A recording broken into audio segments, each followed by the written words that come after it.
नमस्कार दोस्तों। तो चलिए शुरू करते हैं आज का वीडियो। और आज के वीडियो में जो है मैं लेके आया हूँ आप लोग के लिए सितंबर मंथ का part 1 banking and insurance awareness. ठीक है। और अगर आप लोग चाहते हो कि ये बैंकिंग इंश्योरेंस अवेयरनेस से रिलेटेड एमसीक्यूज वीडियोस भी लाऊं जिसमें 400-500 करीब क्वेश्चंस हो, अगर आप ऐसी सीरीज चाहते हो तो ज़्यादा से ज़्यादा सब्सक्राइब करिए। ठीक है। और कमेंट करिए कि सर हाँ आप question banking and insurance awareness से रिलेटेड एमसीक्यूज सीरीज़ भी आप स्टार्ट कर दीजिए। ठीक है। और अगर आपको ये पीडीएफ बाई करनी है तो आप बाई कर सकते हो 199 रुपये में, और ये सारी आपको पीडीएफ फ्री मिलेंगी। बाकी जैसे जो अवार्ड की है, डिफेंस की है, वो सब फ्री होंगी। केवल मैं charge banking and insurance awareness का करूँगा। ठीक है। 199 और एक मॉक मिल जाएगा आपको एसबीआई का और एक आईपीएस क्लर्क का। ठीक है। तो शुरू करते हैं। और नए हो तो आप सब्सक्राइब कर लीजिएगा, क्योंकि अभी अगर आप ज़्यादा से ज़्यादा सब्सक्राइब करोगे तो बैंकिंग एंड इंश्योरेंस अवेयरनेस से रिलेटेड एमसीक्यू की भी सीरीज़ ले आऊँगा। ठीक है। जिसमें 400 क्वेश्चन होंगे करीब, तो बहुत ज़्यादा फायदा होगा उससे। ठीक है। आपको हेल्प मिलेगी कि कैसे क्वेश्चंस फ्रेम हो रहे हैं। तो चलिए शुरू करते हैं।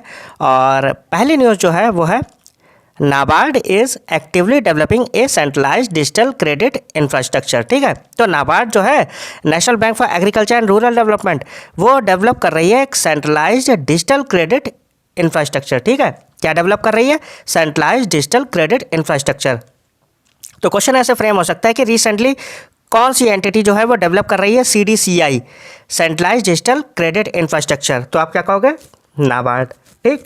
This platform is design to digitise and automate the entire credit life cycle for regional rural banks. तो ये जो प्लेटफॉर्म है वो डिज़ाइन किया गया है डिजिटाइज और ऑटोमेट करने के लिए एंटायर क्रेडिट लाइफ साइकिल। ठीक है।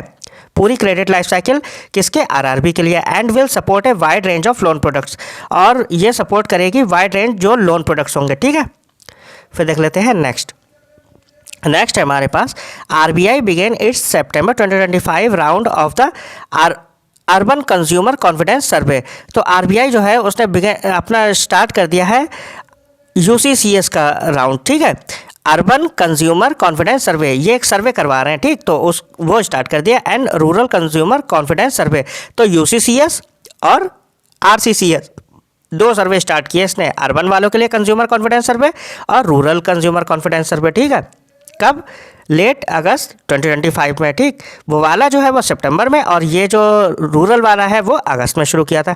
Collecting feedback from house holds, और ये हाउस होल्ड से फीडबैक ले रहे हैं किस पे? इकोनॉमिक कंडीशन पे, एम्प्लॉयमेंट पे, प्राइसेस पे, इनकम पे, और spending to inform its monetary policy decisions, और spending to inform its monetary policy decisions. तो मॉनेटरी पॉलिसी डिसीजन जो है उसके लिए ये लोग कई सारे सर्वे कर रहे हैं। ठीक। तो उसमें वो है इकोनॉमिक कंडीशन के बारे में, एम्प्लॉयमेंट के बारे में, प्राइसेस के बारे में, इनकम के बारे में, स्पेंडिंग के बारे में पूछ रहे हैं। दीज क्वार्टरली सर्वेज, क्वार्टरली सर्वे है ये, याद रखिएगा, क्वार्टरली बेसिस पे हो रहे हैं। These quarterly surveys gather public perception and expectations. तो ये पब्लिक परसेप्शन, पब्लिक का नज़रिया कैसा है, उसकी आशाएं क्या हैं, कहाँ? अर्बन से और रूरल एरिया से, दोनों से वो ये ले रहे हैं। तो आपको वो क्वेश्चन पता है क्या पूछेंगे? क्वेश्चन पूछेंगे रिसेंटली अर्बन कंज्यूमर कॉन्फिडेंस सर्वे और रूरल कंज्यूमर कॉन्फिडेंस सर्वे किस एंटिटी ने लॉन्च किया है? तो आप क्या कहोगे? आरबीआई ने। ध्यान रखिएगा, वो ऐसे ही पूछ सकते हैं कि आरबीआई ने रिसेंटली कौन से सर्वे जो है स्टार्ट किया है। तो नीचे लिखा होगा आरसीसीएस, यूसीसीएस, और भी कोई से दे रखे होंगे, तो आपको ऑप्शन छाटना होगा अर्बन कंज्यूमर कॉन्फिडेंस सर्वे और रूरल कंज्यूमर कॉन्फिडेंस सर्वे, ये दो। क्लियर? फिर देख लेते हैं next. PNB unveiled it's first startup centric branch. तो पीएनबी ने जो है अनवील कर दी है पहली स्टार्टअप सेंट्रिक ब्रांच। क्लियर? और कहाँ ये करी है? भीकाजी कामा प्लेस। कहाँ? भीकाजी कामा प्लेस, न्यू दिल्ली में। तो पीएनबी ने अनवील कर दी अपनी पहली startup centric branch Bhikaji Cama place में। याद रखिएगा कि पूछ सकते कि फर्स्ट स्टार्टअप सेंट्रिक ब्रांच जो है किस बैंक ने भीकाजी कामा प्लेस पे न्यू दिल्ली में स्टार्ट करी है? तो आप क्या कहोगे? Punjab national bank. ठीक। वो ऐसे ही पूछ सकते हैं पंजाब नेशनल बैंक ने अपनी फर्स्ट स्टार्टअप सेंट्रिक ब्रांच खोली है कहाँ? तो आप क्या कहोगे? भीकाजी कामा प्लेस, न्यू दिल्ली में। किस चीज़ के लिए? To promote entrepreneurship by offering tailored financial products and advancing support to startups. आप ये याद रखिएगा कि एंटरप्रेन्योरशिप को प्रमोट करने के लिए पीएनबी ने first startup centric branch open करी है भीकाजी कामा प्लेस, न्यू दिल्ली में। ठीक है। और भी देख लेते हैं। वो कह रहे हैं a move aligned with the government of India startup India initiative. ये गवर्नमेंट का जो स्टार्टअप इंडिया इनिशिएटिव है उसके साथ ये अलाइंड है। The bank also signed an MOU, और ये पीएनबी जो है इसने एक एमओयू ये भी साइन करी है किसके साथ? एसटीपीआई के साथ, software technology parks of India. PNB ने to facilitate access to financial service for eligible startups. तो जो भी एलिजिबल स्टार्टअप्स हैं उन्हें फाइनेंशियल सर्विस प्रोवाइड कराने के लिए पीएनबी ने एसटीपीआई के साथ भी एमओयू साइन की है। तो ऐसे पूछ सकते हैं कि रिसेंटली किस बैंक ने एसटीपीआई के साथ पार्टनरशिप करी है to provide financial services to eligible startups. ठीक है, स्टार्टअप्स को फंड प्रोवाइड कराने के लिए पीएनबी ने एसटीपीआई के साथ भी पार्टनरशिप करी है और इन्होंने एक नया स्टार्टअप सेंट्रिक ब्रांच भी खोला है भीकाजी कामा प्लेस न्यू दिल्ली में। क्लियर है? फिर देख लेते हैं नेक्स्ट। डॉक्टर चंद्रशेखर पेमासानी। ठीक है, तो doctor Chandrasekhar Pemmasani the union minister of state and communication. ठीक है, तो ये यूनियन मिनिस्टर हैं स्टेट के कम्युनिकेशन के लिए। Recently reviewed the performance of India post payment bank. तो इन्होंने रिव्यू कराया परफॉर्मेंस, ठीक है, किसकी? इंडियन पोस्ट पेमेंट्स बैंक की, आईपीपीबी की, एंड एक्सप्रेस्ड एप्रिसिएशन, और इन्होंने एप्रिसिएशन दिया है फॉर इट्स सिग्निफिकेंट ग्रोथ के लिए और रोल इन फाइनेंशियल इंक्लूजन। तो फाइनेंशियल इंक्लूजन के लिए और ग्रोथ के लिए इन्होंने एप्रिसिएशन दिया है आईपीपीबी को। ड्यूरिंग द रिव्यू की परफॉर्मेंस हाइलाइट्स वर नोटेड, और जो भी की परफॉर्मेंस थी वो सब नोटेड की गई हैं, इंक्लूडिंग आईपीपीबी अचीविंग प्रॉफिटेबिलिटी। ठीक, तो उन्होंने ये भी नोट किया कि जो प्रॉफिटेबिलिटी है, जो प्रॉफिट है वो कितने का है? 134 करोड़ रुपए का है 2024-25 के सेशन में। फाइनेंशियल ईयर 2024-25 में आईपीपीबी का नेट प्रॉफिट 134 करोड़ का है। The bank has gained over 12 crore customers, और 12 करोड़ कस्टमर भी गेन किए हैं, और साथ में डिपॉजिट करा है लगभग 20,000 करोड़ रुपए का। कितने का? 20,000 करोड़ रुपए का। प्रॉफिट 134 करोड़ रुपए का है, 12 करोड़ नए कस्टमर्स गेन किए हैं, और जो एक्यूमुलेटेड डिपॉजिट है, डिपॉजिट कितने का हुआ है? 20,000 करोड़ का। ध्यान रखिएगा, रिव्यू किसने किया? डॉक्टर चंद्रशेखर पेमासानी। ठीक, union minister of state for communication है ये, और इन्होंने आईपीपीबी का रिव्यू किया था। उसमें इन्हें पता लगा कि नेट प्रॉफिट जो 2024-25 के लिए वो 134 करोड़ रुपए है, और 12 करोड़ कस्टमर नए गेन किए हैं, और साथ में जो डिपॉजिट है वो 20,000 करोड़ रुपए का है। न्यू दिल्ली में हेडक्वार्टर है आईपीपीबी का, और एमडी एंड सीईओ हैं आर विश्वेश्वरन। ठीक, विश्वेश्वरन। ठीक, आर विश्वेश्वरन। ध्यान रखिएगा, हेडक्वार्टर आईपीपीबी का न्यू दिल्ली, और MD and CEO R Vishweshwaran. Clear? फिर देखते हैं नेक्स्ट है हमारे पास the ministry of education approved 385.27 crore rupees. तो मिनिस्ट्री ऑफ एजुकेशन है उसने अप्रूव कर दिए हैं 385.27 करोड़ रुपए in funding for a comprehensive infrastructure expansion at the central university of Tamil Nadu. तो जो मिनिस्ट्री ऑफ एजुकेशन उसने अप्रूव कर दिया है 385.27 करोड़ रुपए, किसमें फंडिंग किसके लिए दी गई है? Comprehensive infrastructure expansion at central university of Tamil Nadu. तो आप याद रखिए कि सेंट्रल यूनिवर्सिटी ऑफ तमिलनाडु जो है उसे 385.27 करोड़ रुपए की फंडिंग मिली है मिनिस्ट्री ऑफ एजुकेशन से। कहाँ? थिरुवरूर में central university of Tamil Nadu. The funding was provided through the Higher Education Financing Agency. The funding was provided, और ये जो फंडिंग प्रोवाइड कराई गई है वो किसके थ्रू कराई गई है? हायर एजुकेशन फाइनेंसिंग एजेंसी, हेफा के थ्रू। क्लियर है? तो क्वेश्चन ऐसे पूछ सकते हैं कि रिसेंटली मिनिस्ट्री ऑफ एजुकेशन ने किस यूनिवर्सिटी को 385.27 करोड़ रुपए की फंडिंग प्रोवाइड कराई है? तो आप क्या कहोगे? सेंट्रल यूनिवर्सिटी ऑफ तमिलनाडु थिरुवरूर में। और वो पूछें किसके थ्रू कराई है? तो हायर एजुकेशन फाइनेंसिंग एजेंसी के थ्रू। क्लियर है? वो ऐसे ही पूछ सकते हैं कि जो सेंट्रल यूनिवर्सिटी ऑफ तमिलनाडु है, CUTN है थिरुवरूर में, उसे किस मिनिस्ट्री ने 385.27 करोड़ रुपए की फंडिंग प्रोवाइड कराई है? तो आप क्या कहोगे? मिनिस्ट्री ऑफ एजुकेशन ने। क्लियर है? फिर है नेक्स्ट टाटा AIA। तो Tata AIA launched Tata AIA health SIP। तो इसने एक हेल्थ SIP लॉन्च करी है, a unit linked health insurance plan. Unit linked health insurance plan है कंबाइनिंग हेल्थ कवरेज, और इसमें हेल्थ कवरेज है किसके साथ? वेल्थ क्रिएशन के साथ। तो आप वेल्थ भी क्रिएट कर सकते हो और हेल्थ कवरेज भी है ये। And Tata AIA health buddy India's first 24/7 virtual health and wellness companion. तो ये हेल्थ और वेलनेस कंपेनियन भी है 24/7 वर्चुअल, और ये क्या है? टाटा AIA हेल्दी बडी, ये भी लॉन्च किया है। ठीक, तो ऐसे पूछ सकते हैं हेल्थ बडी किसने लॉन्च किया है? टाटा AIA ने। याद रखिएगा, तो टाटा AIA ने एक हेल्थ SIP लॉन्च करी है और एक हेल्थ बडी इनिशिएटिव भी लॉन्च करा है। ठीक है, याद रखिएगा। फिर देखते हैं नेक्स्ट हमारे पास द डिपार्टमेंट ऑफ पोस्ट। तो DOP partnered with map my India. DOP ने पार्टनरशिप करी है मैप माई इंडिया के साथ to strengthen India's digital addressing system. DIGIPIN, ठीक है। तो डिपार्टमेंट ऑफ पोस्ट ने मैप माई इंडिया के साथ पार्टनरशिप करी है टू स्ट्रेंथन डिजिपिन, ठीक है। डिजिपिन को और ज़्यादा स्ट्रेंथन करने के लिए, डिजिपिन है क्या, इंडिया का digital addressing system. Digital address कैसे एड्रेसिंग की जाए तो वो किसके थ्रू की जाती है, डिजिपिन के थ्रू। और इसके लिए डिपार्टमेंट ऑफ पोस्ट ने पार्टनरशिप करी है मैप माई इंडिया के साथ। और by integrating map my India's base maps into the know your DIGIPIN application, तो इन्होंने किया क्या है, इंटीग्रेट किया है मैप माई इंडिया का बेस मैप, ठीक। तो इन्होंने बेस मैप्स को किसके साथ जोड़ दिया है, नो योर डिजिपिन एप्लीकेशन के साथ, ठीक है। और इसके थ्रू जो है अब वो डिजिटल एड्रेसिंग करेंगे application and embedding DigiPINs within the Mappls app. हाँ, तो वो वही चीज़ है, aiming for more precise standard digital addresses. हाँ, तो वो और प्रिसाइज डिजिटल एड्रेसिंग के लिए ये यूज़ किया गया। आपको बस इतना याद रखना है कि डिपार्टमेंट ऑफ पोस्ट ने मैप माई इंडिया के साथ पार्टनरशिप करी है, किस चीज़ के लिए, स्ट्रेंथन करने के लिए इंडिया के डिजिटल एड्रेसिंग सिस्टम को, जिसका नाम है डिजिपिन, ठीक। तो वो ऐसे पूछ सकते हैं कि रिसेंटली डिपार्टमेंट ऑफ पोस्ट ने किसके साथ पार्टनरशिप करी है to strengthen digital addressing system, DIGIPIN को स्ट्रॉन्ग करने के लिए। तो आप क्या कहोगे, मैप माई इंडिया। वो ऐसे ही पूछ सकते हैं मैप माई इंडिया ने किसके साथ पार्टनरशिप करके जो है कह सकते हो कि डिजिपिन को और ज़्यादा स्ट्रॉन्ग किया है, तो आप क्या कहोगे, डिपार्टमेंट ऑफ पोस्ट। क्लियर है। फिर देख लेते हैं नेक्स्ट। और नेक्स्ट है हमारे पास the association of mutual fund in India. तो AMFI India launch the Bharat Nivesh Rail यात्रा।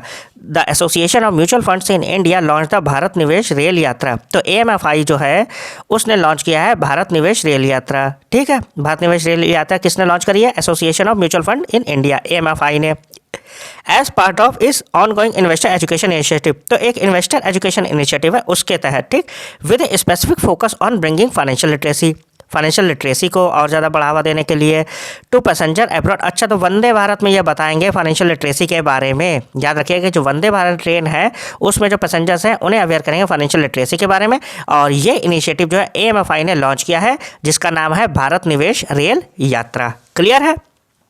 पूछ सकते हैं कि भारत निवेश रेल यात्रा किसने लॉन्च करी है, तो आप क्या कहें, association of mutual fund in India. वो ऐसे ही पूछ सकते हैं कि वंदे भारत पैसेंजर जो हैं उनके फाइनेंशियल लिटरेसी के लिए एक प्रोग्राम स्टार्ट किया गया है, उसका नाम क्या है, तो आप क्या कहोगे, भारत निवेश रेल यात्रा। वो ऐसे ही पूछ सकते हैं कि ये भारत निवेश रेल यात्रा जो है किस ट्रेन के पैसेंजर्स को फाइनेंशियल लिटरेसी देने के लिए जो है लॉन्च हुआ है, तो आप क्या कहोगे, वंदे भारत। सही है। वैसे ही पूछ सकते हैं वंदे भारत ट्रेन जो है उसमें फाइनेंशियल लिटरेसी के लिए जो है भारत निवेश रेल यात्रा तो लॉन्च किया गया किसके द्वारा, तो आप क्या कहोगे, association of mutual funds in India, AMFI। Clear. बहुत घुमा के क्वेश्चन पूछते हैं वो लोग। फिर देख लेते हैं अपने लोग next. The ADB has approved A $125 million loan. तो ADB ने $125 मिलियन का लोन अप्रूव कर दिया है, किसे, गवर्नमेंट ऑफ इंडिया और for Assam urban sector development project. तो क्वेश्चन ऐसे आ सकता है कि रिसेंटली किस बैंक ने Assam urban sector development project के लिए लोन प्रोवाइड कराया है, तो आप क्या कहोगे, ADB। और जो है आपको ये भी याद रखना है कि अमाउंट कितना है, तो आपको अमाउंट याद रखना है $125 मिलियन, ठीक। तो ADB ने, एशियन डेवलपमेंट बैंक ने $125 मिलियन का लोन प्रोवाइड कराया है आसाम को, और ये गवर्नमेंट ऑफ इंडिया को प्रोवाइड कराया है Assam urban sector development, Assam urban sector development project, ठीक है। असम अर्बन सेक्टर डेवलपमेंट याद रखिएगा, ADB ने $125 मिलियन। फिर देखते हैं नेक्स्ट। और जो है इन अगस्त 2025 में अगस्त में देखें तो UPI ट्रांजैक्शन जो है वो 20 बिलियन को क्रॉस कर गए हैं पहली बार, totalling 20.01 billion transactions worth 24.85 lakh crore. तो ये जो इनकी टोटल वर्थ है वो कितनी है, 24.85 लाख करोड़ रुपए, और जो टोटल ट्रांजैक्शंस है वो कितने हैं, 20.01 billion transactions. This record volume was led by PhonePe and Google पे। और इसमें जो सबसे आगे रहे वो फ़ोनपे और गूगल पे रहे हैं। फ़ोनपे की बात करें तो 9.15 बिलियन ट्रांजैक्शन हुए और गूगल पे 7.06 बिलियन, ठीक। तो याद रखिएगा फ़ोनपे और गूगल पे इन दोनों ने सबसे आगे रहे। और टोटल अगर बात करें ट्रांजैक्शन की तो 20.01 बिलियन ट्रांजैक्शन है। उनकी वर्थ जो है टोटल अमाउंट वो है 24.85 लाख करोड़ रुपए। फिर अगर हम बात करें the average daily transaction count, अगर एवरेज डेली काउंट वो पूछे ना कि कितने ट्रांजैक्शन हो रहे हैं डेली, तो आप क्या कहोगे 645 मिलियन। टोटल ट्रांजैक्शन की वो जो है वो ट्रांजैक्शन कितने हैं 20.01 बिलियन है। टोटल वैल्यू उनकी कितनी है अमाउंट, तो आप क्या कहोगे 24.85 lakh crore. Average daily transaction 645 million. Clear है। और सबसे ज़्यादा फ़ोनपे और गूगल पे आगे रहे। फ़ोनपे के जो है वो 9.15 बिलियन ट्रांजैक्शन रहे और गूगल पे के 7.06 बिलियन। सारा आपको एक एक जो है डेटा याद रखना है। क्लियर। फिर देखते हैं नेक्स्ट हमारे पास state bank of India signed 100 million euro line of credit. तो एसबीआई ने 100 मिलियन यूरो की लाइन ऑफ क्रेडिट एग्रीमेंट जो है वो साइन किया किसके साथ, फ्रांस की एएफडी। आप ऐसे याद रखिएगा वरना ये आप एजेंसी फ्रेंचाइज डी डेवलपमेंट ये तो आप याद नहीं रख पाओगे। आपको बस ये याद रखना है कि एएफडी के साथ, फ्रांस की एएफडी के साथ एसबीआई ने एक डील साइन की है, लाइन ऑफ क्रेडिट साइन की है 100 मिलियन यूरो की। किसके साथ, फ्रांस की एएफडी के साथ। At SBI gift city branch in Gandhinagar. कहाँ करिए, जो गांधीनगर है वहाँ पर जो गिफ्ट सिटी है एसबीआई की गिफ्ट सिटी ब्रांच पे, ठीक है, एसबीआई की। किसके साथ, फ्रांस की एएफडी के साथ। कितने अमाउंट की, 100 मिलियन लाइन ऑफ क्रेडिट की, 100 मिलियन यूरोज है। और टू फाइनेंस ग्रीन प्रोजेक्ट्स, और ये फाइनेंस किस में करेंगे, ये ग्रीन प्रोजेक्ट्स में करेंगे in India focused on climate mitigation and adaptation. ठीक है, तो आप ये याद रखना कि ग्रीन प्रोजेक्ट्स के लिए या फिर कह सकते हो on climate mitigation and adaptation के लिए जो है एसबीआई ने 100 मिलियन यूरो की line of credit agreement sign किया फ्रांस की एएफडी के साथ। कहाँ, एसबीआई की गिफ्ट सिटी ब्रांच गांधीनगर में। और ये फोकस करेंगे ग्रीन प्रोजेक्ट्स पे।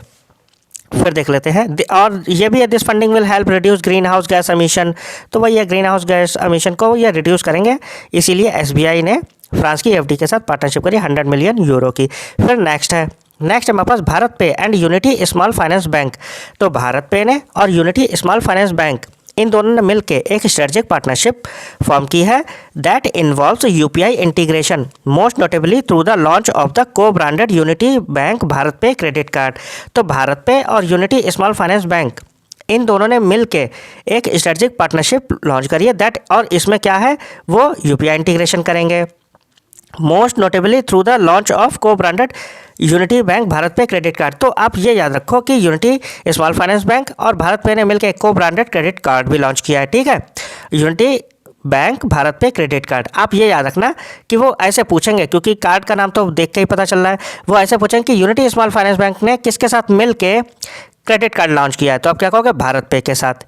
बस आपको इतना याद रखना है और कुछ नहीं। ठीक है, और बस जी ऐसे भी आ सकता है कि भारत पे ने किसके साथ जो है एक क्रेडिट कार्ड लॉन्च किया है को ब्रांडेड। तो आप क्या कहोगे, यूनिटी स्मॉल फाइनेंस बैंक। अलग अलग बैंक्स की जो है पार्टनरशिप होती है प्लेटफॉर्म के साथ, तो ये याद रखना आपको ज़रूरी है। कई सारे होते हैं तो कंफ्यूज हो जाएंगे, इसलिए बार बार आपको रिवाइज करने पड़ेंगे। फिर नेक्स्ट है आरबीआई इम्पोज्ड है 44.70 लाख पेनाल्टी ऑन बंधन बैंक। तो आरबीआई ने 44.70 या 70 लाख रुपए की पेनाल्टी लगाई है बंधन बैंक पे for violating the banking regulation act by paying commission based remuneration to employees. आपको ये याद रखना है कि आरबीआई ने जो है 44.70 लाख की पेनाल्टी लगा दी है बंधन बैंक पे। किसके लिए, violating the banking regulation act. Banking regulation act जो होता है उसे वायलेट करा, उसे तोड़ा है bye paying commission based remuneration. समझ रहे हो, तो इन्होंने कमीशन बेस्ड रेम्यूनरेशन जो है उसे पे किया है एम्प्लॉयज़ को, and for failing maintain proper audit. और जो प्रॉपर ऑडिट ट्रायल्स होते हैं उसे भी मेंटेन करने में ये फेल हो गए हैं। दो हैं, एक तो इन्होंने पे किया कमीशन बेस्ड रेम्यूनरेशन एम्प्लॉयज़ को, और दूसरा इन्होंने जो प्रॉपर ऑडिट होता है ना, सही हिसाब किताब जो भी मेंटेन करना होता है वो नहीं किया है, इन्होंने कुछ गड़बड़ी करी है, तो उसके लिए भी इन्हें फ़ाइन लगाया गया है। और ये कितने का, 44.70 लाख का। बैंक का नाम याद रखना है बंधन बैंक। रेगुलेशन इन्होंने जो है वो याद रखिएगा, पर्पस क्या था, वायलेट किया इन्होंने बैंकिंग रेगुलेशन एक्ट और पे किया है कमीशन बेस्ड रेम्यूनरेशन एम्प्लॉयज़ को, और फेल कर गए हैं प्रॉपर मेंटेन करने में प्रॉपर ऑडिट। क्लियर। फिर है नेक्स्ट हमारे पास department of promotion of industry and internal trade. तो डीपीआईआईटी एंड आईसीआईसीआई।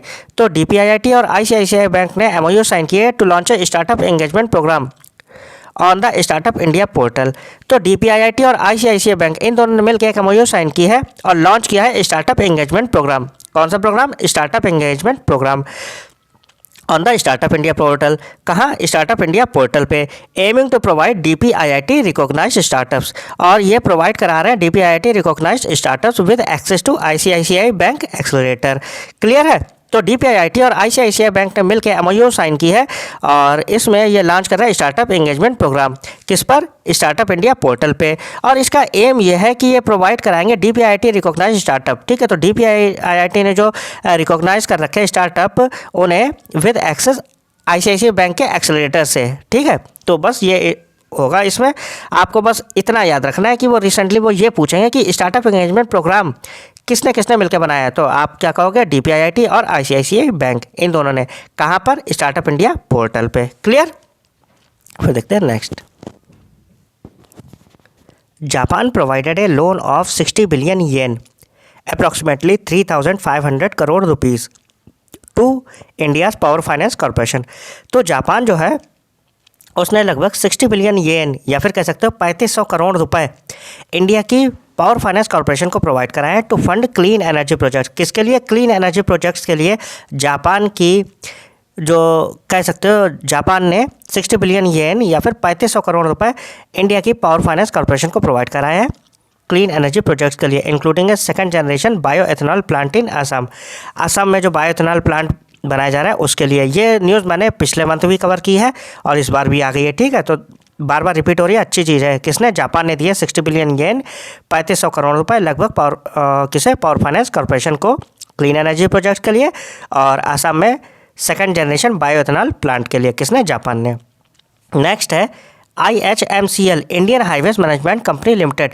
तो IHMCL Indian highways management company limited and ICICI bank, ठीक, तो इन दोनों ने मिल के पार्टनरशिप करी है to implement India's first multi lane free flow tolling system. ठीक, बढ़िया चीज़ है, अब ध्यान से समझ लेना। किसने? Indian highways management company limited IHMCL and ICICI bank, इन दोनों ने मिल के पार्टनरशिप करके एक सिस्टम इम्प्लीमेंट किया है टोलिंग से रिलेटेड और इसका नाम है मल्टी लेन फ्री फ्लो। और ये इंडिया का पहला ऐसा टोलिंग सिस्टम है। किसने लॉन्च किया है? IHMCL और ICICI बैंक। बहुत बेहतरीन क्वेश्चन। तो वैसे पूछ सकते कि रिसेंटली IHMCL ने किस बैंक के साथ मिलके इंडिया का first multi lane free flow tolling system बनाया है? तो ये IHMCL ने किसके साथ मिलकर बनाया? ICICI बैंक के साथ। ए बैरियरलेस सिस्टम, बैरियर नहीं होगा यहाँ पर। ठीक है, बैरियरलेस सिस्टम है दैट यूजेस फास्टैग टेक्नोलॉजी। कौन सी टेक्नोलॉजी यूज करेगा? FASTag technology for seamless non stop toll collection at toll plazas like one in 84 Gujarat. जैसे कि गुजरात 84 में है वैसे ही ये बैरियर फ्री टोल सिस्टम होगा फास्टैग टेक्नोलॉजी पर बेस्ड। कहाँ? और सॉरी, ये कौन कौन बना रहा है? IHMCL और ICICI बैंक मिलके इंडिया का पहला first multi lane free flow tolling system 84 Gujarat. ठीक है, तो ध्यान रखिएगा कि ये कौन कौन बना रहे हैं? IHMCL और ICICI बैंक। क्लियर है? फिर देख लेते हैं next. The BSE and NSE दोनों जो है बॉम्बे स्टॉक और national stock exchange imposed A total fine of 10.72 lakh. किस पे? कोल इंडिया पे। दोनों ने जो है BSE ने और NSE दोनों ने मिलकर जो है टोटल फाइन लगा दिया है 10.72 लाख का कोल इंडिया पर for non compliance with corporate governance norms regarding the appointment of independent directors. तो हुआ क्या है कि जो कोल इंडिया है उस पर BSE और NSE ने दोनों ने मिलकर 10.72 लाख रुपए का फाइन लगा दिया है फॉर नॉन कंप्लायंस। ठीक है, non compliance with corporate governance. तो कॉर्पोरेट गवर्नेंस के साथ नॉन कंप्लायंस हुआ है और नॉर्म्स ये है किसके रिगार्डिंग? ये है अपॉइंटमेंट ऑफ इंडिपेंडेंट डायरेक्टर। तो जो इंडिपेंडेंट डायरेक्टर्स है ना उनके अपॉइंटमेंट को लेके जो है कह सकते हो नॉन कंप्लायंस थी। ठीक है, और इसी वजह से BSE और NSE ने कोल इंडिया पर 10.72 लाख रुपए का फाइन लगा दिया है। ठीक है, कह सकते हो कि जो इंडिपेंडेंट डायरेक्टर्स थे ना उनके अपॉइंटमेंट के लेके कुछ ना कुछ गड़बड़ी थी और इसीलिए BSE और NSE ने ठोक दिया है 10.72 लाख रुपए का कोल इंडिया पर फाइन। नेक्स्ट है India post payment bank IPPB। तो इसने सेलिब्रेट किया है अपना 8th फाउंडेशन डे। कब? 1 सितंबर 2025। ऐसा आ सकता है क्वेश्चन, समझ रहे हो? बैंकिंग से रिलेटेड डे बिल्कुल आ सकता है। तो रिसेंटली IPPB ने 8th फाउंडेशन डे अपना जो है सेलिब्रेट किया है 1 सितंबर 2025 को, marking another milestone in its mission to provide accessible affordable financial services. ठीक है, leveraging India's extensive postal network to reach 12 crore customers specially in rural and remote areas. तो आपको बस ये याद रखना है कि IPPB ने, वो ऐसे पूछ सकते कि कौन सा फाउंडेशन डे अपना मनाया है, तो आप क्या कहोगे 8th फाउंडेशन डे। वो ऐसे ही पूछ सकते कि IPPB ने अभी 8th फाउंडेशन डे सेलिब्रेट किया है कब, तो आप क्या कहोगे 1 सितंबर 2025। फिर नेक्स्ट है इन अगस्त 2025 the UIDAI recorded 221 crore Aadhaar authentication transactions. बेहतरीन news.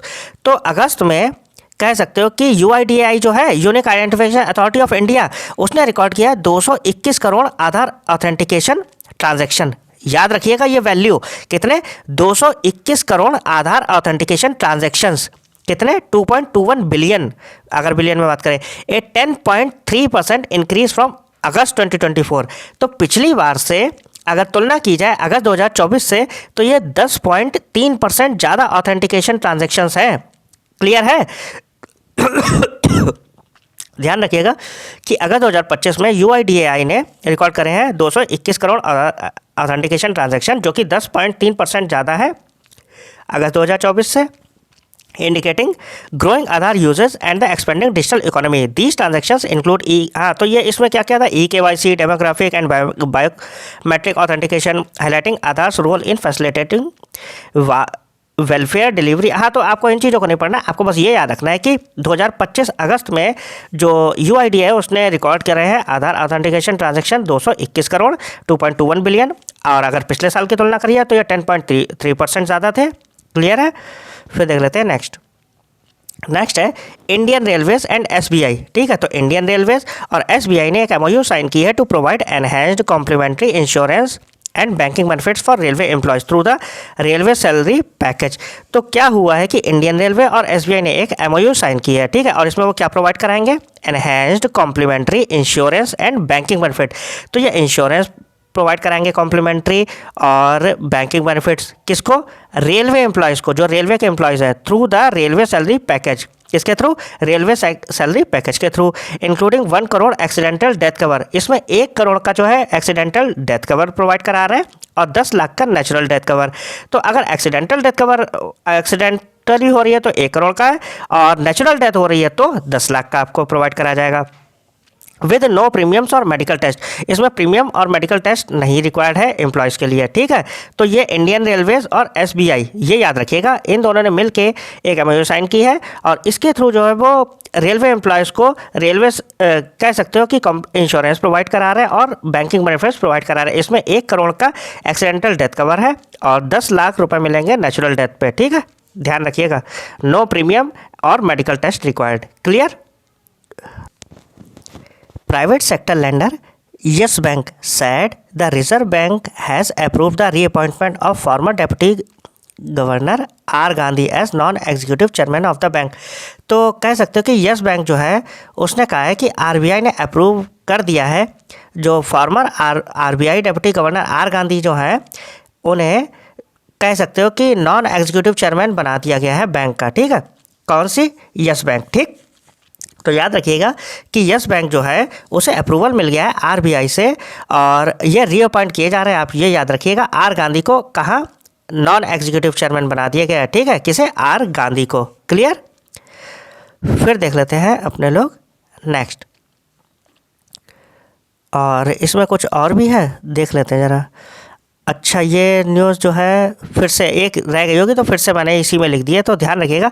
Sohan Lal commodity management SLCM, तो Sohan Lal commodity management partnered with IDBI bank. ठीक है, तो SLCM उसने पार्टनरशिप करी IDBI बैंक के साथ and Punjab and Sindh bank. ठीक, तो सोहन लाल कमोडिटी मैनेजमेंट उसने IDBI बैंक और पंजाब एंड सिंध बैंक इन दोनों के साथ मिलकर पार्टनरशिप करी है, क्या प्रोवाइड कराने के लिए, unified collateral management services enabling farmers and traders easier access to post harvest credit.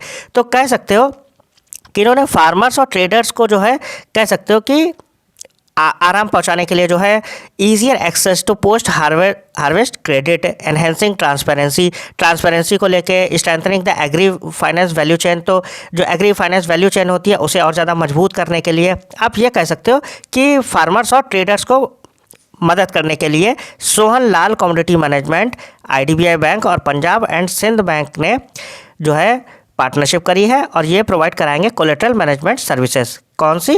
Collateral management services. आप ये याद रखिए कि कोलेटरल मैनेजमेंट सर्विसेज जो है प्रोवाइड कराने के लिए सोहन लाल कम्युनिटी ने IDBI बैंक और पंजाब एंड सिंध बैंक के साथ में पार्टनरशिप करी है। क्लियर?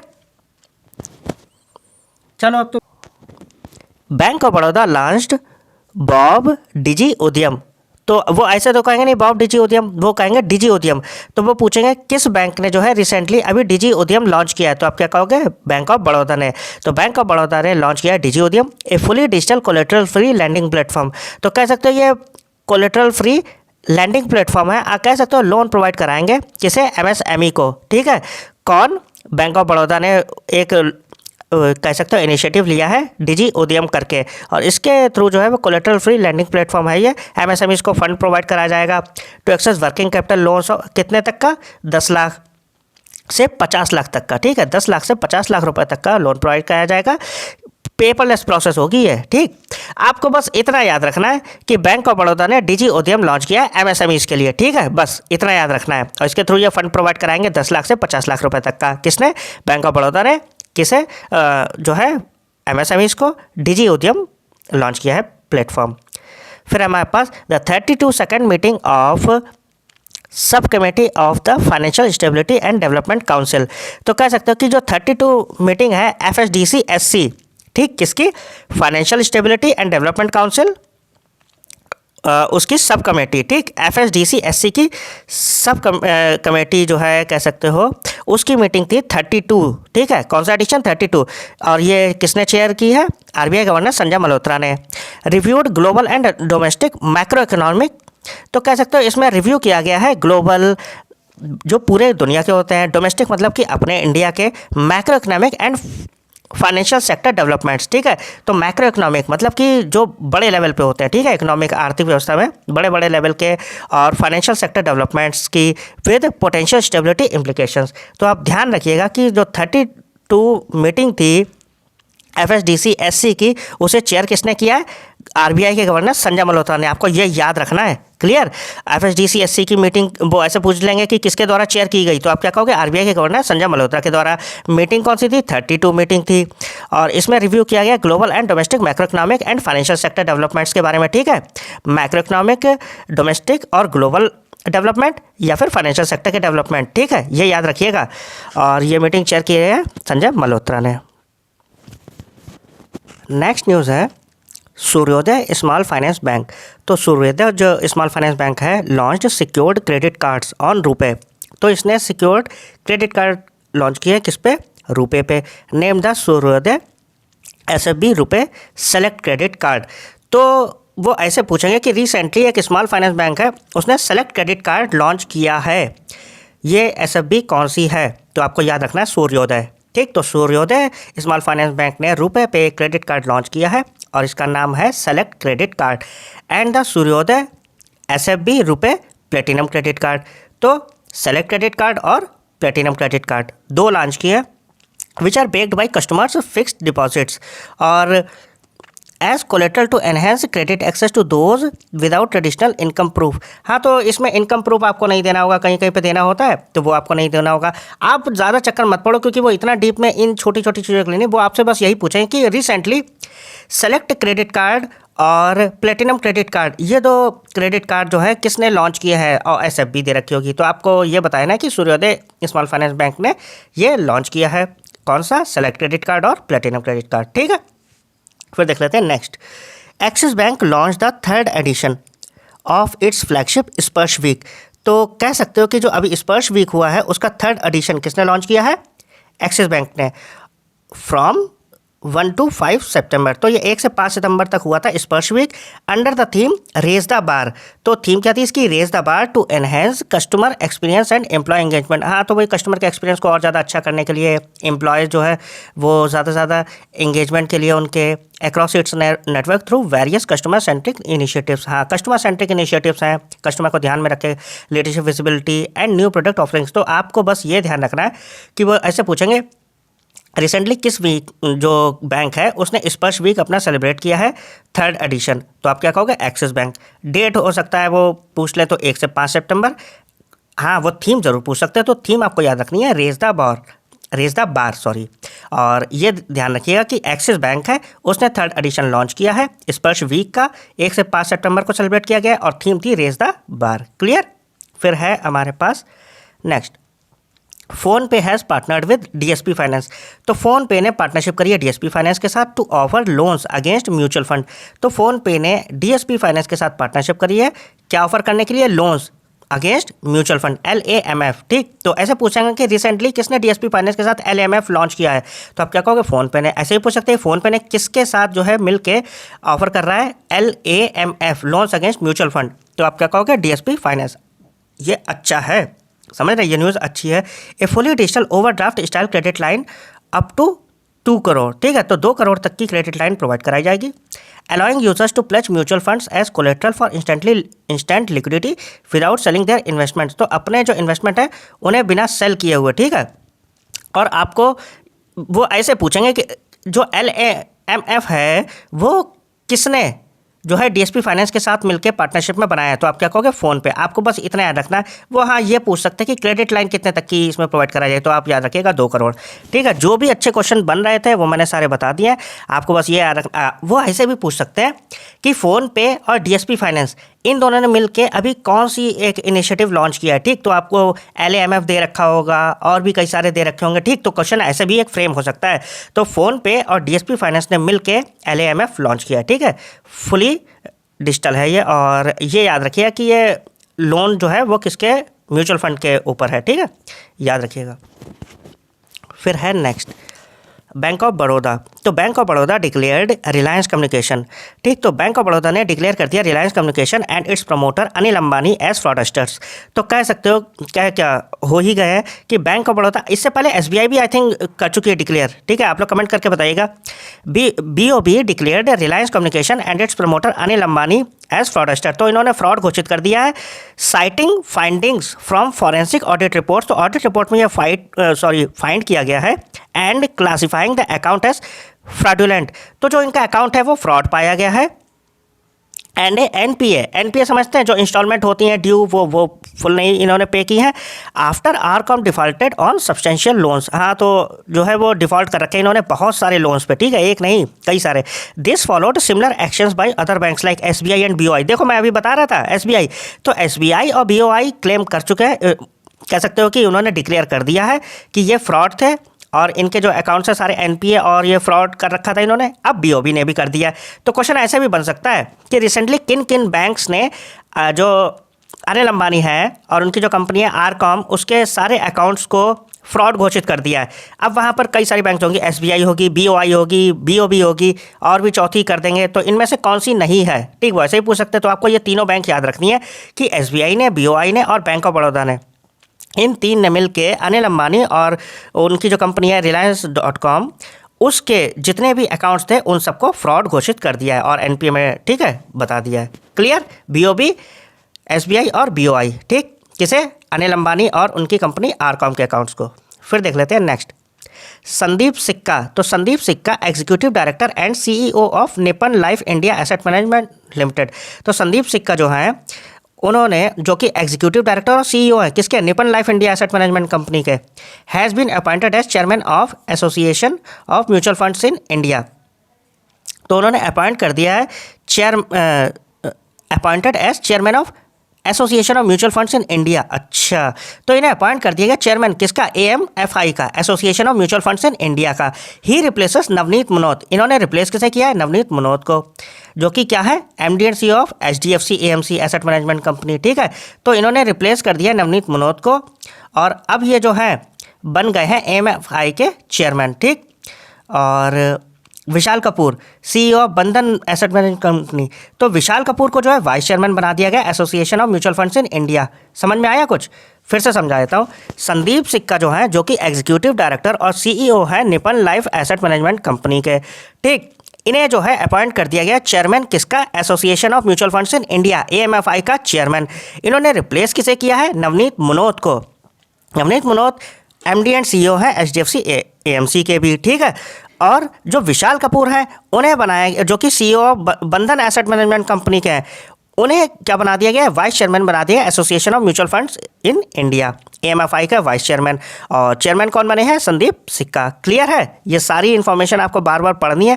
अभी मैं क्वेश्चंस भी लेकर आऊँगा, अगर आप लोग ज़्यादा से ज़्यादा सब्सक्राइब करते हो, लाइक करते हो, शेयर करते हो, तो फिर मैं इस पर बेस्ड क्वेश्चंस भी लाऊंगा आप लोगों के लिए, ठीक है। ज़्यादा से ज़्यादा आप लोग सपोर्ट दिखाइए। फिर देख लेते हैं next, Anand Piramal appointed as chairman of Piramal finance. तो आनंद पीरामल जो है उन्हें अपॉइंट कर दिया गया चेयरमैन ऑफ पीरामल फाइनेंस। तो पीरामल फाइनेंस के जो चेयरमैन है वो बना दिए गए Anand Piramal. After the national company law tribunal approve the merger of Piramal enterprise into Piramal finance. ये कब हुआ है फैसला, जब NCLT national company law tribunal ने अप्रूव कर दिया है मर्जर किसका, मीरापल जो पीरामल एंटरप्राइज है उसका पीरामल फाइनेंस में, ठीक। तो पीरामल एंटरप्राइज का पीरामल फाइनेंस में मर्जर अप्रूव हो गया है, जो कि NCLT ने अप्रूव किया है। और जो आनंद पीरामल है उन्होंने सक्सीड किया है अपने फादर अजय पीरामल को, who will continue as chairman of the larger Piramal group. तो जो पीरामल ग्रुप की जो बड़ी एंटिटी है ना, उसके चेयरमैन जो है उनके पिताजी होंगे, और जो छोटी जो है एंटिटी, ठीक है, पीरामल फाइनेंस, ठीक है, और वो जो है वो आनंद पीरामल जो है उसके चेयरमैन बन गए। जो बड़ी है, जो बेस है, समझ रहे हो, जिसमें कह सकते हो कि ये सब्सिडरीज हैं, उसके उनके फादर अपॉइंट हुए चेयरमैन। क्लियर है, पीरामल फाइनेंस के आनंद पीरामल को बना दिया गया है। और अजय पीरामल जो है, जो बड़ी एंटिटी है, लार्जर पीरामल ग्रुप है, उसके चेयरमैन बने हैं। While Anand Piramal's new role focuses on the financial services. हाँ, तो वो छोटे मोटे बिजनेस देख रहे हैं उनका, ठीक है, बड़े जो है वो फादर ही देख रहे हैं उनके। आप याद रखिएगा पीरामल फाइनेंस के जो चेयरमैन है वो आनंद पीरामल को बनाया और इन्होंने अपने फादर को रिप्लेस किया है। क्लियर।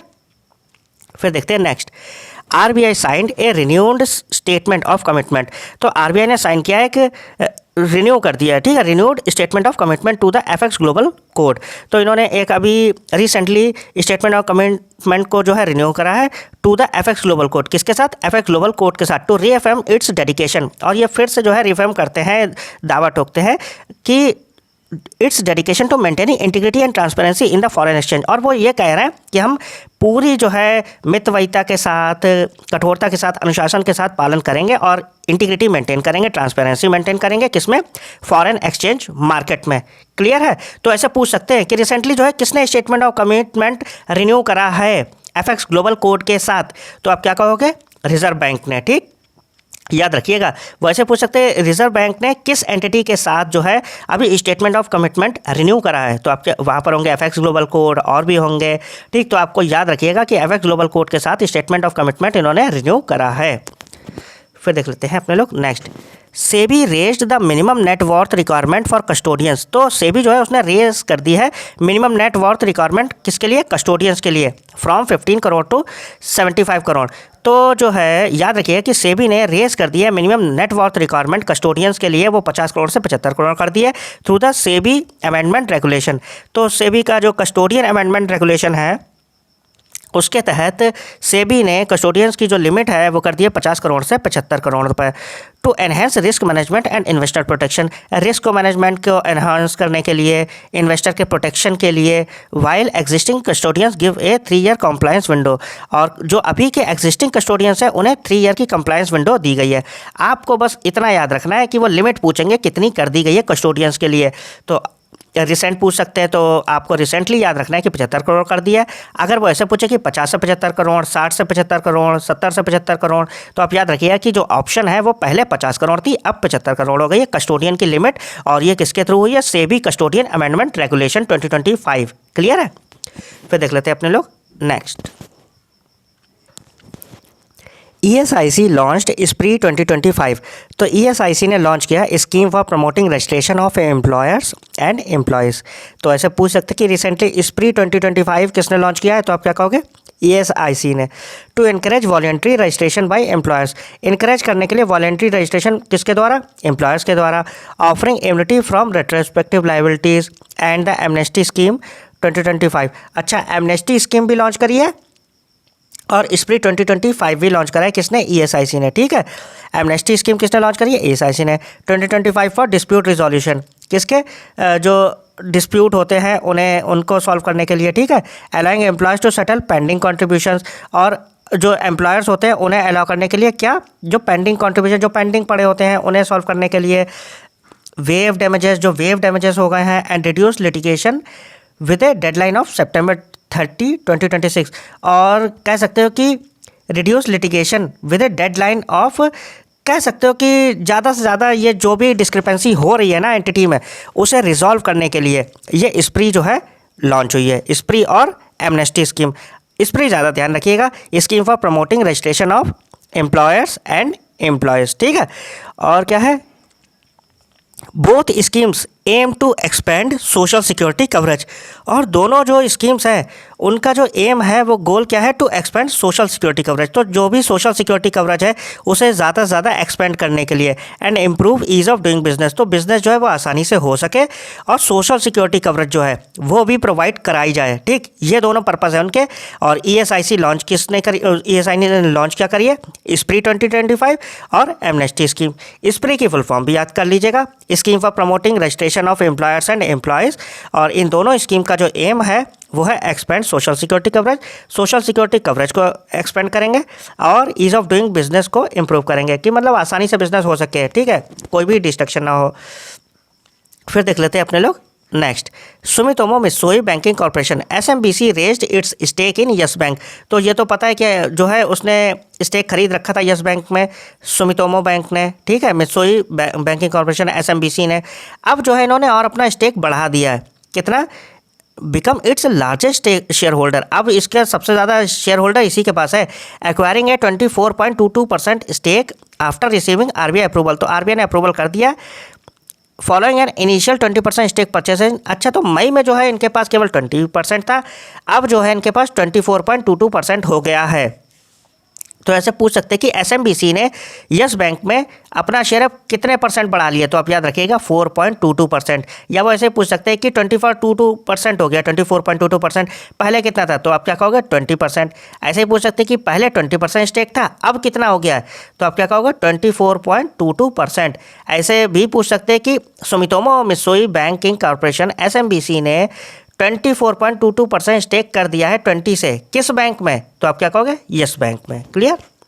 फिर है next, the national cooperative export limited NCEL and the agriculture and processed food products export development authority. तो NCEL और APEDA agriculture and processed food products export development authority, इन दोनों ने मिलके एक MOU साइन की है सितंबर में, to boost cooperative led agriculture export, ठीक है। तो कोऑपरेटिव लेड एग्रीकल्चर एक्सपोर्ट के लिए जो है इन्होंने MSME करी है, ज़्यादा से ज़्यादा बढ़ावा दें जिससे एक्सपोर्ट ज़्यादा से ज़्यादा हो, agriculture export, by combining NCEL's network, जोड़ के NCEL के नेटवर्क को एपिडा की एक्सपर्टीज़ के साथ, to provide farmers with better market access. अब वो प्रोवाइड कराएंगे फार्मर्स को बेटर मार्केट एक्सेस, ज़्यादा से ज़्यादा मार्केट कवर कर सकें। Training, quality compliance and infrastructure support, infrastructure support भी प्रोवाइड कराएंगे, क्वालिटी कंप्लायंस, क्वालिटी भी होगी अच्छी, और ट्रेनिंग भी देंगे, ठीक है। आपको बस इतना याद रखना है कि ऑर्गेनाइजेशन कौन कौन सी हैं जो वेलफेयर में फार्मर्स के काम करेंगी, NCEL और एपिडा, ठीक है, नेशनल कोऑपरेटिव एक्सपोर्ट लिमिटेड और agriculture and processed food products export development, इन दोनों ने मिलकर MOU साइन की है to boost cooperative led agriculture export, ठीक है, कोऑपरेटिव लेड एग्रीकल्चर एक्सपोर्ट। तो एग्रीकल्चर एक्सपोर्ट के लिए किस किसने MOU साइन की है, NCEL और एपिडा। क्लियर, फुल फॉर्म याद रखिएगा। फिर देख लेते हैं अपने लोग next, Jio financial services and Allianz Europe BV, तो B.V. तो जियो फाइनेंशियल सर्विसेज ने अलायंस यूरोप B.V. के साथ पार्टनरशिप करी है to form a 50-50 joint venture. इन दोनों ने मिलकर एक जॉइंट वेंचर फॉर्म किया है, अलायंस जियो री इंश्योरेंस लिमिटेड, ठीक, क्या नाम है, अलायंस जियो री इंश्योरेंस लिमिटेड, ठीक है, टू इस्टेब्लिश ए री इंश्योरेंस बिजनेस इन इंडिया। क्या इस्टेब्लिश करने के लिए, री इंश्योरेंस बिजनेस। देखिए इंडिया में अगर बात करें री इंश्योरेंस शायद GIC है, ठीक है, जनरल इंश्योरेंस कॉर्पोरेशन, मैंने एक बार दिया था एग्जाम इसका, तो जनरल इंश्योरेंस कॉर्पोरेशन है, बढ़िया कॉर्पोरेशन है, तो वो तो चलो गवर्नमेंट की एंटिटी है, ये लोग अपना बना रहे हैं, समझ रहे हो। री इंश्योरेंस क्या होता है कि जब कोई जैसे कंपनी है, कोई इंश्योरेंस कंपनी, उसके पास फंड कम पड़ जाता है, समझ रहे हो, तो वो फिर री इंश्योरेंस कंपनी के पास जाती है, ठीक, इंश्योरेंस पे इंश्योरेंस। तो आपको याद रखना है कि जियो फाइनेंशियल सर्विस और अलायंस यूरोप, ये दोनों मिलकर JFS और यूरोप B.V. इन दोनों ने पार्टनरशिप करी है और ये जॉइंट वेंचर फॉर्म कर रहे हैं अलायंस जियो री इंश्योरेंस लिमिटेड। क्लियर है, कौन कौन, जियो फाइनेंशियल सर्विस और अलायंस यूरोप B.V. 50-50 वेंचर है, दोनों के 50-50% शेयर है और नाम है अलायंस जियो री इंश्योरेंस लिमिटेड, AJRL। क्लियर। फिर देख लेते हैं अपने लोग नेक्स्ट न्यूज़ है NPCI इंटरनेशनल पेमेंट लिमिटेड, तो NIPL and Qatar national bank QNB launched QR code based UPI services for Indian travellers in Qatar. तो NPCI international payments limited, NIPL और कतर नेशनल बैंक, इन दोनों ने मिल के QR code based UPI service launch करी है Indian travellers के लिए, कहाँ? कतर में। तो ऐसे पूछेंगे रिसेंटली NIPL ने किस एंटिटी के साथ मिलकर QR code based UPI service launch करी है कतर में? तो आप याद रखिएगा कतर नेशनल बैंक के साथ। क्लियर। इंडियन ट्रेवलर्स के लिए enabling them to make instant cashless payments in rupees, तो इंडियन रुपीज़ में जो है उन्हें कह सकते हो कि इंस्टेंट पेमेंट हो जाएगा एट पार्टिसिपेटिंग मर्चेंट्स। ठीक। This collaboration also involving Japanese payments gateway. अच्छा, ये जो है इसमें जो कोलेब्रेशन हुई है इसमें ये इन्वॉल्व कर रहे हैं जापानीज पेमेंट गेटवे नेटस्टार्स। ठीक है। तो वो ऐसे पूछेंगे कि रिसेंटली NIPL और कतर नेशनल बैंक इन दोनों ने QR कोड बेस्ड एक UPI सर्विसेज इंडियन ट्रेवलर्स के लिए कतर में लॉन्च करी है। ठीक। उसमें वो जापानीज पेमेंट गेटवे कौन सा यूज़ कर रहे हैं? ठीक। तो आपको याद रखना है कि नेटस्टार्स और it aims to boost Qatar's retail and tourism sector. हाँ, तो ये बढ़ावा देने के लिए कतर के जो रिटेल और टूरिज्म सेक्टर है उसको, और इन्हेंसेस कन्वीनियंस, हाँ कन्वीनियंस देने के लिए फॉर इंडियन विजिटर्स को ज़्यादा से ज़्यादा आराम हो। ठीक है, वहाँ कोई दिक्कत ना हो। आपको बस इतना याद रखना है कि NIPL ने QNB कतर नेशनल बैंक के साथ मिलकर QR code based UPI services launch करी है इंडियन ट्रेवलर्स के लिए कतर में, और इसमें जो वो Japanese gateway payment gateway use कर रहे हैं उसका नाम क्या है? नेटस्टार्स। क्लियर। फिर है नेक्स्ट है South Indian bank has launched a fully digital loan against mutual fund facility. South Indian bank जो है वो लॉन्च करी है fully digital loan against mutual fund, तो म्यूचुअल फंड के अगेंस्ट जो है लोन प्रोवाइड कराया जाएगा। This new service allows investors to access funds without having to sell their mutual fund unit. तो बिना म्यूचुअल फंड बेचे इन्हें जो है लोन एक्सेस करवा दिया जाएगा। ठीक है। और आपको ये याद रखना है कि ये किस बैंक ने किया है? South Indian bank. तो आपसे अगर पूछा जाए कि रिसेंटली किस बैंक ने लोन्स अगेंस्ट म्यूचुअल फंड सुविधा प्रोवाइड कराई है, तो आप क्या कहोगे? South Indian bank. Clear. South Indian bank ने लॉन्च किया है loans against mutual fund facility. Clear. फिर है नेक्स्ट इंडसइंड बैंक, तो इंडसइंड बैंक अपॉइंटेड विराल दमानिया। ठीक। तो विराल दमानिया एज CFO, तो कह सकते हो चीफ फाइनेंशियल ऑफिसर जो है वो इंडसइंड बैंक का किसे बनाया गया? विराल दमनिया को। तो इंडसइंड बैंक ने विराल दमनिया को CFO बना दिया। A season finance leader with 27 years experience. हाँ ठीक है। He previously served as CFO as bank of America. इससे पहले वो बैंक ऑफ अमेरिका के CFO थे and held senior roles at Citi bank में भी थे, PwC में भी थे। लेकिन अभी जो है आपको बस ये याद रखना है कि इंडसइंड बैंक के जो CFO के पद पे है विराल दमनिया को अपॉइंट किया गया है, बस ये याद रखिए। नेक्स्ट है हमारे पास the international finance corporation IFC world bank group की है, a part of the world bank group. हाँ, कमिटेड 498 करोड़, तो $60 मिलियन जो है वो दे रही है to the greater Visakhapatnam municipal corporation. किसे? Greater Visakhapatnam municipal corporation. तो क्वेश्चन ऐसा बनेगा कि ग्रेटर विशाखापट्टनम म्यूनिसिपल कॉर्पोरेशन को कौन सी बैंक या फिर कौन सी एंटिटी 498 करोड़ रुपए या फिर $60 मिलियन प्रोवाइड करा रही है? तो आप क्या कहोगे? International finance corporation for the Madhurawada sewerage system project. किसके लिए? मधुरवाड़ा सीवरेज सिस्टम प्रोजेक्ट के लिए। किसे? विशाखापट्टनम म्यूनिसिपल कॉर्पोरेशन को। Marking IFC's first municipal financing. अच्छा, जो म्यूनिसिपल फाइनेंसिंग के लिए जो है ना IFC पहली बार ये लोन प्रोवाइड करा रही है इंडिया में, और ये कितने अमाउंट का है? 498 करोड़ का। किसे? विशाखापट्टनम म्यूनिसिपल कॉर्पोरेशन को। किस लिए? मधुरवाड़ा सीवरेज सिस्टम प्रोजेक्ट के लिए। कौन? IFC। 498 करोड़ $60 मिलियन। क्लियर। ये पहली बार ऐसा हो रहा है कि IFC म्यूनिसिपल फाइनेंसिंग के लिए इंडिया में लोन प्रोवाइड करा रही है। बस आप इतना याद रखो। कहाँ है ये? विशाखापट्टनम में। क्लियर। कौन? IFC। याद रखिएगा, अलग अलग बैंक दे रही हैं।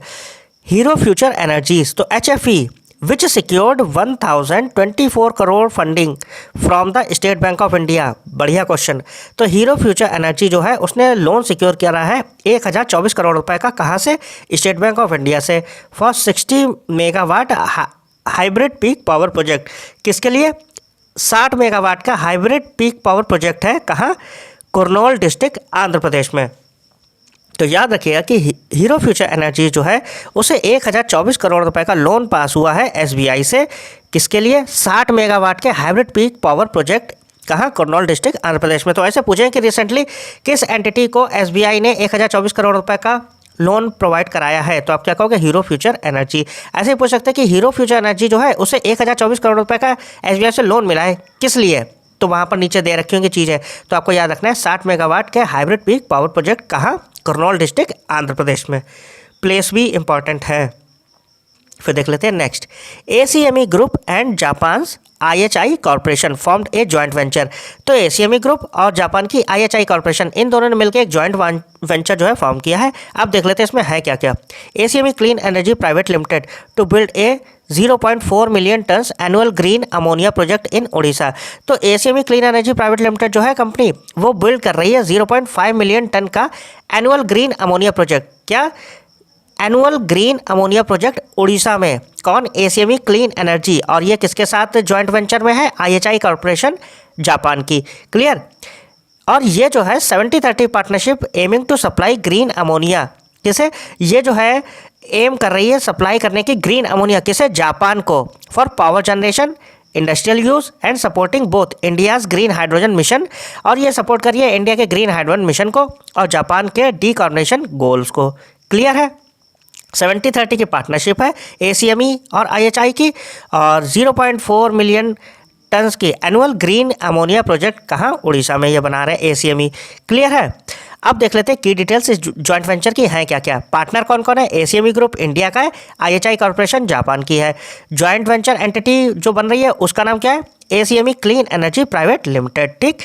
ओनरशिप एसीएमई के पास 70% की है, आईएचआई के पास 30% कम है इसके पास। ठीक है, ध्यान रखिएगा। एसीएमई ग्रुप के पास 70% है, आईएचआई के पास 30% है। प्रोजेक्ट लोकेशन कहाँ ये प्रोजेक्ट हो कहाँ रहा है? तो ये हो रहा है गोपालपुर उड़ीसा में। जैसे वो बता रहे हैं कि 0.4 मिलियन टन का एनुअल ग्रीन अमोनिया प्रोजेक्ट कहाँ हो रहा है? उड़ीसा गोपालपुर में। क्लियर है? ध्यान रखिएगा ये सारा डेटा है, वो कहीं से कुछ भी पूछ लेंगे। पार्टनरशिप किसकी कितने स्टेक है? जैसे एसीएमई के 70% है, आईएचआई का 30% है। कहाँ हो रहा है? उड़ीसा में हो रहा है। कौन कौन सी दोनों है? एसीएमई ग्रुप है और आईएचआई कॉर्पोरेशन है। आईएचआई कहाँ की है? जापान की है। क्लियर? बिल्ड क्या कर रहे हैं? एक 0.4 मिलियन टन का एनुअल ग्रीन अमोनिया प्रोजेक्ट, कहाँ? उड़ीसा में। फिर देख लेते हैं next. Paytm money partnered with Jio black rock. तो पेटीएम मनी जो है उसने पार्टनरशिप कर लिया जियो ब्लैक रॉक के साथ, और ये लॉन्च कर रहे हैं इंडिया का फर्स्ट सिस्टमैटिक एक्टिव इक्विटी, क्या? SAE fund. तो ऐसे पूछें कि रिसेंटली इंडिया का पहला एसएई फंड कौन लॉन्च कर रहा है?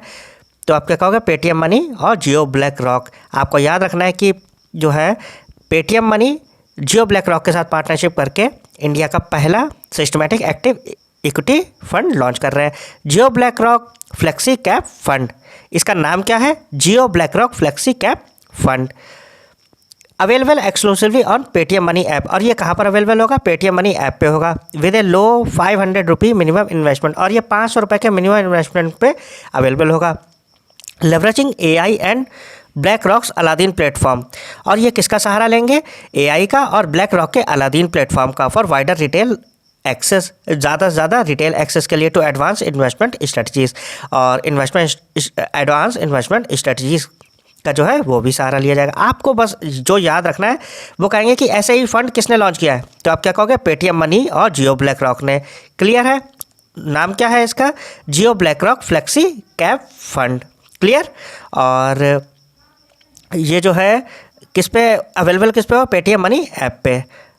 बस इतना याद रखिएगा। ठीक है, आपको ये याद रखना है फंड का नाम सिस्टमैटिक एक्टिव इक्विटी फंड, और पेटीएम मनी और जियो ब्लैक रॉक ने मिलकर बनाया। 500 रुपये का मिनिमम इन्वेस्टमेंट होगा। फिर है next. India and Mexico have signed multiple MoUs to boost bilateral trade and investment. तो इंडिया और मैक्सिको जो है वो साइन उसने की है, मल्टीपल एमओयूज साइन करी है टू बूस्ट बायलैटरल ट्रेड। और तो दोनों के बीच में बायलैटरल ट्रेड जो होती है, इन्वेस्टमेंट होती है, उसे और ज़्यादा बूस्ट करने के लिए, बढ़ाने के लिए। क्लियर है? With a significant one being the MOU in September 25। एक जो है उसमें ज़्यादा इंपॉर्टेंट है, between Mexican business coordinating council, Mexican business coordinating council and FICCI. तो फिक्की और मैक्सिकन बिजनेस कोऑर्डिनेटिंग काउंसिल, इन दोनों के बीच में एक एमओयू हुई है to increase economic cooperation in sectors like vehicles, aerospace and medical devices. आपको याद रखना है इंडिया और मैक्सिको के बीच में कई सारी मल्टीपल MOUs हुई हैं बायलैटरल ट्रेड और इन्वेस्टमेंट के लिए। उसमें जो सबसे ज़्यादा इंपॉर्टेंट है वो हुई है मैक्सिकन बिजनेस कोऑर्डिनेटिंग काउंसिल और फिक्की के बीच में टू इंक्रीज इकोनॉमिक कॉपरेशन को और ज़्यादा मजबूत करने के लिए। जैसे सेक्टर्स है व्हीकल है, एरोस्पेस है, मेडिकल डिवाइसेस। क्लियर है, याद रखिएगा किसके, मैक्सिकन बिजनेस कोऑर्डिनेटिंग काउंसिल और फिक्की। फिर देख लेते हैं next, Daniel Katz has been appointed as the deputy managing director of FDMD। तो डैनियल कैट्स को जो है वो डेप्यूटी मैनेजिंग डायरेक्टर बना दिया गया FDMD का, the second highest post at international monetary fund. अच्छा, याद रखिएगा डैनियल कैट्स को सेकंड हाईएस्ट पोस्ट जो है IMF की वो डेप्यूटी मैनेजिंग डायरेक्टर बना दिया गया। ठीक है, किसे, डैनियल कैट्स को। तो ऐसा पूछा जाए कि IMF में जो है डेप्यूटी मैनेजिंग डायरेक्टर किसे बनाया गया है, तो आप क्या कहोगे, Daniel cats. Clear, he was nominated by Kristalina Georgieva the current MD of IMF। हाँ, ये तो हम सबको पता है कि क्रिस्टलिना जॉर्जीवा है मैनेजिंग डायरेक्टर IMF की। और अच्छा, ये इंपॉर्टेंट क्यों है, क्योंकि गीता गोपीनाथ को ये रिप्लेस कर रहे हैं। गीता गोपीनाथ थी पहली वुमेन, तो डैनियल कैट्स जो है उन्हें डेप्यूटी मैनेजिंग डायरेक्टर बना दिया गया IMF में, और ये सेकंड हाईएस्ट पोस्ट थी। इन्होंने गीता गोपीनाथ को रिप्लेस किया है। और ये अपॉइंटमेंट किसने किया, नॉमिनेशन, क्रिस्टलिना जॉर्जीवा जो कि MD है IMF की। नेक्स्ट जो है, अच्छा यही है, ये आपका पहला सेशन था, सॉरी। और अगर आप नए हो तो ज़्यादा से ज़्यादा सब्सक्राइब करिएगा। अगर आप चाहते हो कि जो है MCQs भी मैं लेकर आऊँ अब इसी के, ठीक है, आपने न्यूज़ तो पढ़ ली, रिवाइज कर ली, अब अगर आप चाहते हो 500 MCQs की सीरीज़ तो आप लोग ज़्यादा से ज़्यादा सब्सक्राइब करिए, कमेंट करिए।